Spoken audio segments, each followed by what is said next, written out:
Hello and welcome to my video. Okay, I'm using my usual startup colours, which are sap green and red ochre, with copious amounts of linseed oil. And as I mix them up, I tend to load the one side of the brush with more red than the other, and that's so that I can use the same brush, just flip it over and change the colour slightly. And I'm also working here roughly to the rule of thirds, as I like the main focus of my paintings to be on the sky.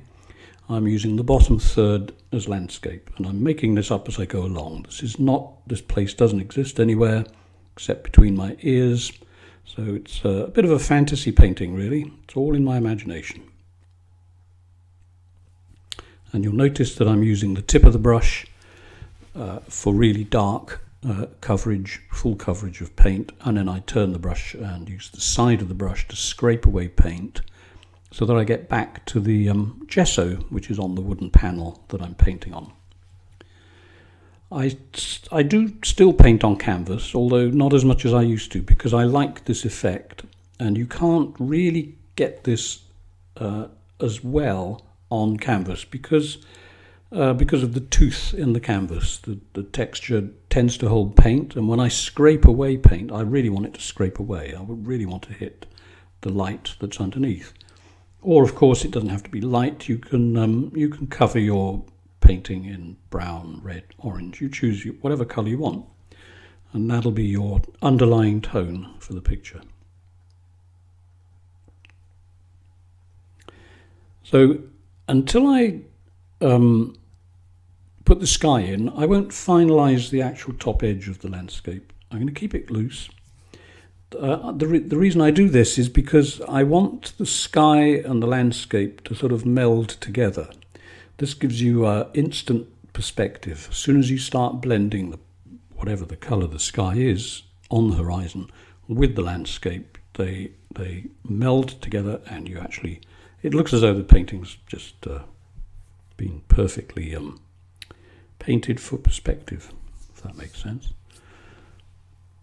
Now, the light spot that I've got in the bottom right hand corner is not going to be for water. I find that a little bit cliche in a painting. Sky, landscape, pool at the bottom. I don't really like doing that. It just seems too predictable. So I will turn that into a light spot actually on the ground. And now I'm just letting the paint talk to me, just making shapes, lights and darks. But of course, as you know, the eye loves contrast. If you paint a painting that doesn't have any contrast in it, it can look a little bit bland. So I like to get a bit of twinkle in it, a little bit of contrast, and that'll become more evident later on. If you look at any of my previous paintings or my videos, you'll see that I do that often. So. The other thing I use while I'm painting, of course, is kitchen paper. Not one with a texture on it. I don't want anything that's got too much of a repetitive pattern. I like it to be reasonably flat. A little bit of a pattern is okay. I mean, I think they all have some kind of texture on them, little dots or something. But I use the one with the least amount of texture that I can find. And I actually buy big rolls of these things. I must get through at least 3 big giant rolls every month. So all tax deductible, of course. Now I'm texturizing the foreground a bit here with the tissue, as you can see. And anytime I disappear out of the picture for any time, by the way, is because I'm either wiping my brush, although not with any kind of thinner or turpentine. I don't use them at all. I can't stand them. They smell. And personally, I think they kill the colour a little bit. So I just wipe the brush as heavily as I can. Right, the reason I'm showing you this is because I'm changing the colour a bit for the sky. That'll be a more of a cadmium red in the sky with, I think it's ultramarine blue that I used. I'm not sure. Could be phthalo blue actually. I'll put a list of the colours in the box at the end of the video.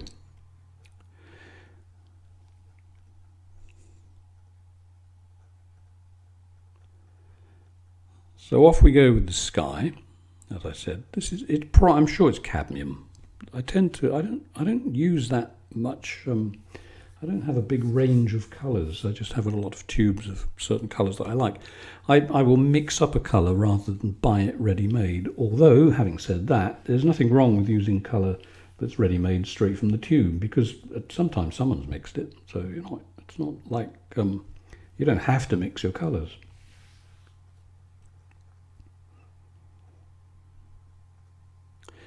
And again, as usual, in my paintings, I tend to go for a dramatic sky. Now, you can't get a dramatic sky, really, unless you have contrast. You have to have, for me, not everybody will agree with this, but for me, really dark colours in the sky to start with, so that you can then introduce your lights next to it later, rather than have to put the darks on later. The good thing about oil paint, you have complete flexibility. There's amazing things you can do with oil paint that you can't do with watercolour. I've never been a watercolourist. Oh, that's my latest addition to my collection of gadgets. That's a soy sauce bottle, which makes a very good oil dispenser.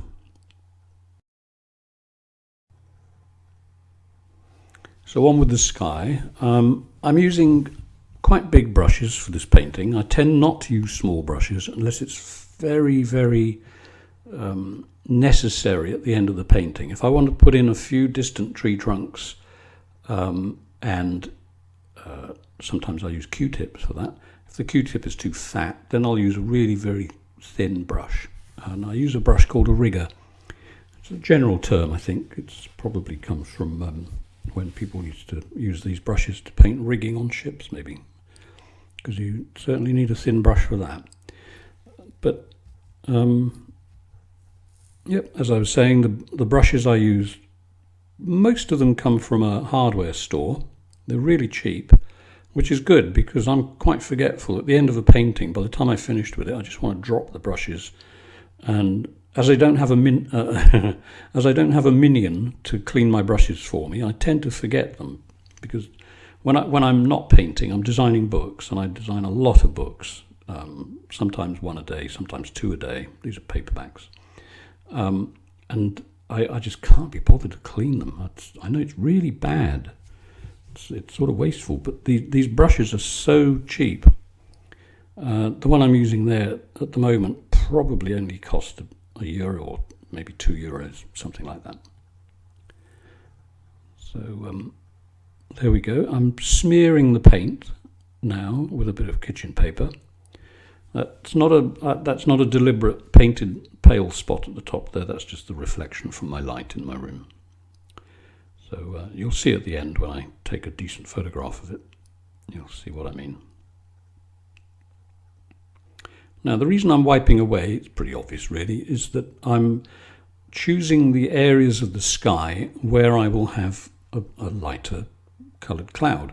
So to save time and to save having to wait for paint to dry, I just mark out roughly where I want my light spots to be. So then when I do add white to it, or whatever colour I want, I don't have to end up pushing tons and tons of paint around and having to be careful not to make it muddy. So I just sort of, vaguely plotting it.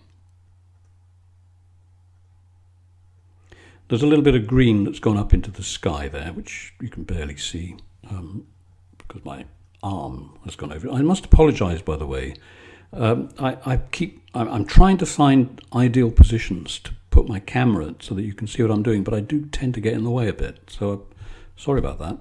But maybe it's because my camera is quite big. It's a Nikon, and maybe there's me checking to see whether I'm in the way. Maybe I need to get something like a GoPro, which I can sort of work around much better. Maybe I could have the GoPro in front of me while I paint. That would help.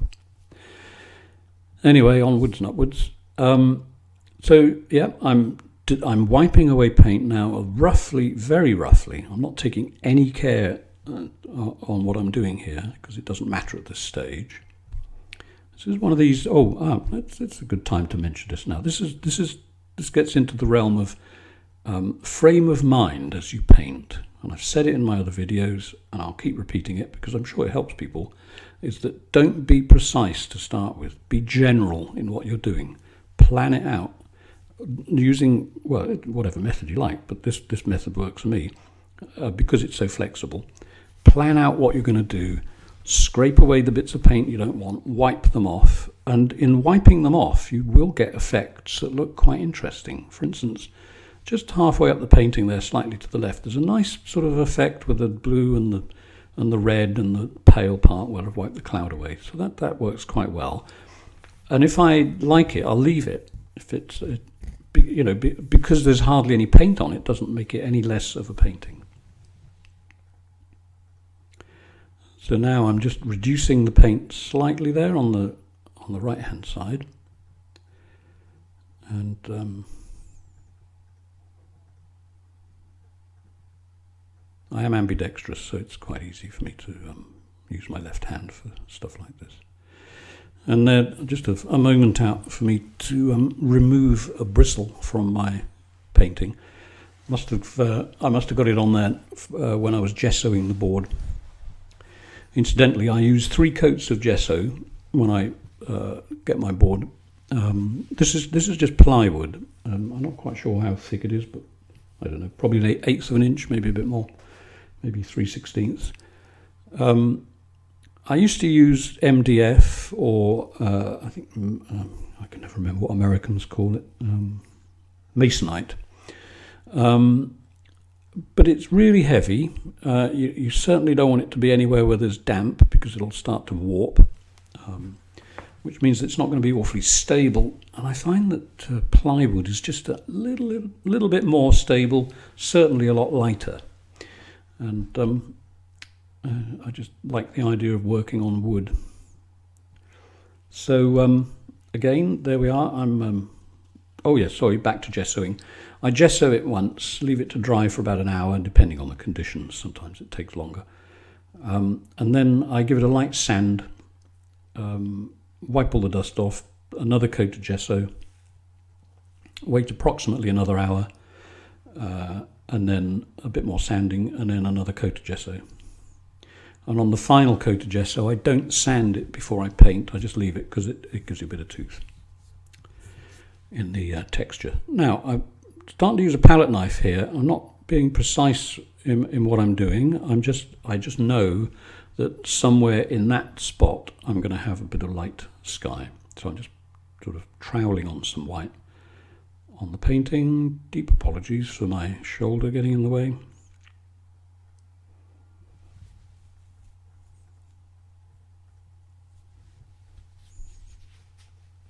Once I've got enough white on there, I will use a big, I suppose it's a pasting brush for if you're hanging wallpaper, which is quite useful for skies, because you can cover a large area very quickly and get quite an interesting effect. You'll see that soon. And okay, so there's going to be a little bit of blue sky showing here. And as you can see, I'm not being precise. I'm not even trying to be vaguely precise about where I put the paint, because it'll change. This blue, incidentally, is royal blue, which is one of my favourite colours. Any psychologist will tell you that it's one of my favourite colours because I'm a male and most men prefer blue. But there are a lot of colours that are my favourites. Changes from day to day.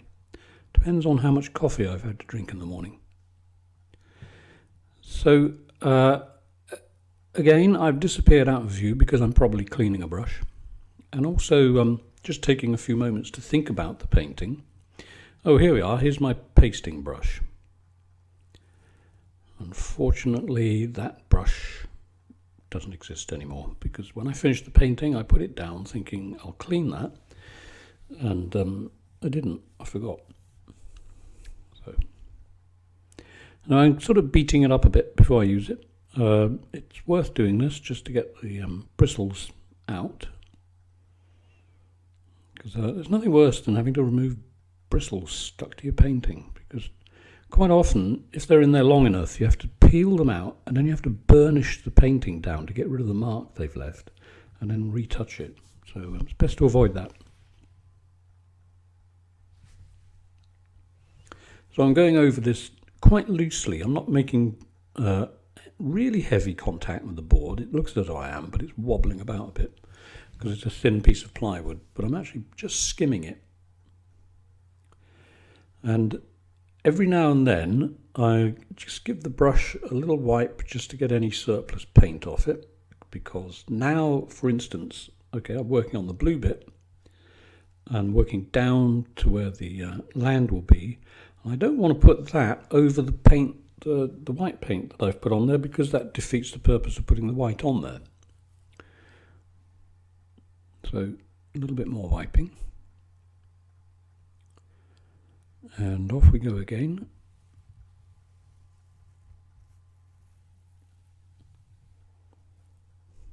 Now you imagine if you were doing this with a small, I don't know, 1 inch or ½ inch brush, carefully painting every little tiny bit of shading and contrast and light in the sky, you'd be there forever.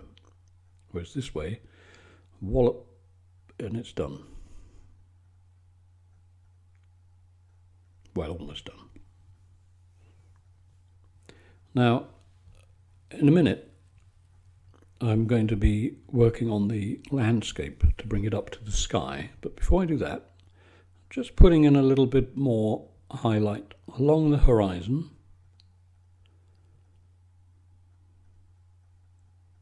Yep, that shoulder gets in the way again. Sorry about that. I'm English, so I'll keep saying that. I'm sorry I keep saying that. Sorry. So, yeah, a little bit of light in the sky over there on the right. Obviously, it's not going to stay like that because it looks a bit silly. So just smearing it a little bit, and then I'll go over it with the big brush again in a minute, just to mute it down a bit, or as I call it, numb it. I numb it down.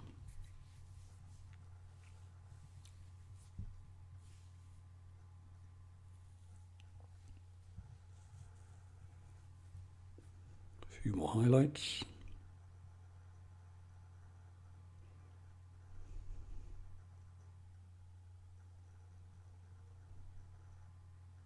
The good thing about painting pictures like this, well, particularly for me, is that I spent my life as a commercial artist, and it's basically a life. If you're a commercial artist, you spend a life doing commissions. Everything you do, someone has told you roughly what they want, and then you do your interpretation of it. But it's got to look quite like what they want, really. It's got the customer, you know.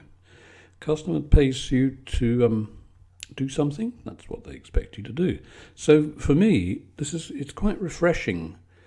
Now that I design books, but that's it. I don't take on commissions for anything particularly artistic. I think if someone sent me a picture of their pet and offered me money to do this, I'm not sure that I'd even want to do it, to be absolutely blunt, because I'll be doing what they want, and I like doing what I want. And if what I do is liked by people enough for them to buy my paintings, then I'm happy. But initially, I haven't done what I've been told to do. I'm doing what I want to do. Now this is quite a neat little technique, this. So I'm using horizontal and vertical strokes. So the horizontal ones have an effect on the sky in that you get sort of streaky skies. But it's quite nice to flick the brush upwards every now and then. And that gives you a bit of a glow to your highlights.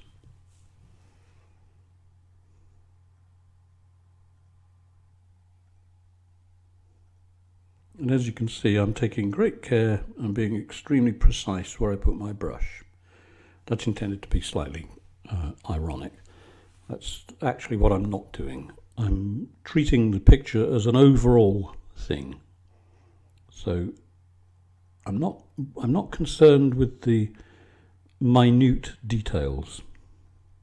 And even though at the end of this video it will look as though the landscape is absolutely plastered in detail, there actually isn't any there. It's all an illusion. And I'm convinced anyone can do this. Depends who's teaching you, which brings me to another subject. I used to do lessons on Skype. I think I have one person now that I'm teaching on Skype. But because of the quality of webcams, which can be summed up in one word really, and that is crap, the definition isn't very good. It's actually quite difficult to teach painting over Skype. Now maybe it's not the webcam, maybe it's something to do with Skype, I don't know. But I do teach people who want to come to France. If you do think you'd like to do my 5-day intensive course, contact me through Facebook. I'll put a link below in the info box. And obviously it's not free. Nothing's free nowadays. And I have to eat and buy paint and all that stuff. And very importantly, I have to buy enough money to feed the cat. So if you're interested in coming to France for 5 days, my price is reasonable. It's £500 for 5 days. And for that you get a seriously intensive course in painting. And I guarantee that you will leave being able to paint in a similar fashion to this. Everyone has managed it up to now. So it's just a question of how you're taught. What I do is I teach I instruct the person in what I wanted to be instructed in when I was a student, which, of course, I was young and shy when I was a student, so I didn't ask the right questions. But so I tend to, I know instinctively what the student wants to know, even though they don't know how to ask it. And I'm sure that will make sense to some people, but obviously not others. But anyway, I'm rambling on too much here. I'll get back to that in a minute. But here's a little close-up to show you the sort of marks that you can make and how effective they can be. But yes, back to the teaching. I seem to instinctively know what people want to know, and it does work. It's and it's fun too. I make the course as relaxed and informal as possible. So anyway, you never know. I've had a few people that have come over to France and done the course, and they've seemed to be very happy with what I taught them.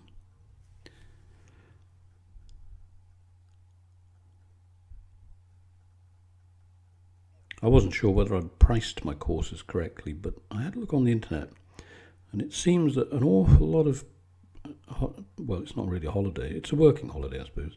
A lot of these places over here, if you want to do a painting course, it costs something in the region of between £700 and £900. Now, admittedly, they do full board and feed you, but I don't do that because I just don't have the space here. But there's an excellent Airbnb up the road, and in fact there's lots of them. If you don't speak French, it doesn't matter. A lot of the B&Bs are run by English people and even Americans. So if you're interested, let me know, and it's fun too. It's fun. What else was I going to mention? Oh yes, the other thing I will mention is that I have a Patreon page. I'll put the link below for that too.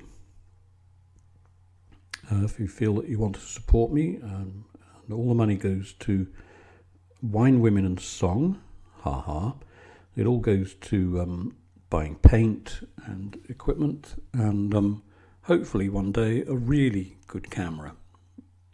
I have trouble with videos for some reason. It's good on close-ups like this, but I find that as soon as I move the camera back and you see the whole thing, there's something going on with the exposure, and it's tends to make the darks look too dark and the lights too light.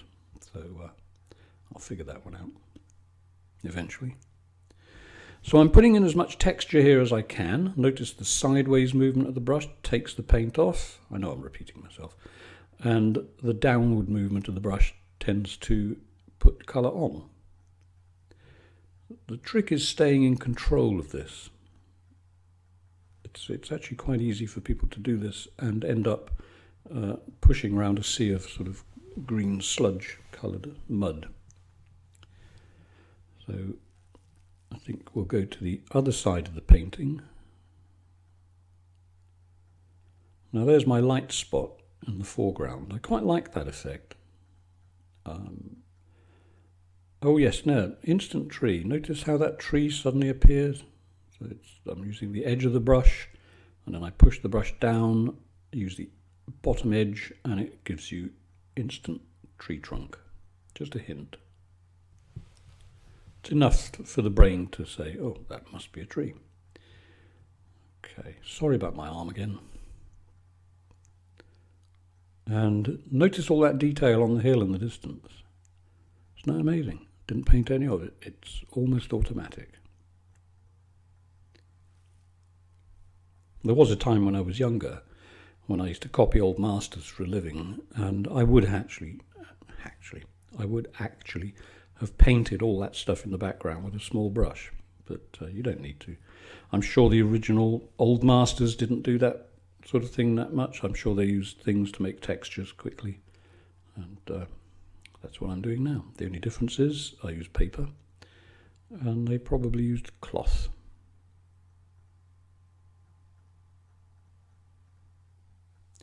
And here we are with the final picture and a few close-ups. Thanks for watching, hope you've enjoyed it, and see you on the next video.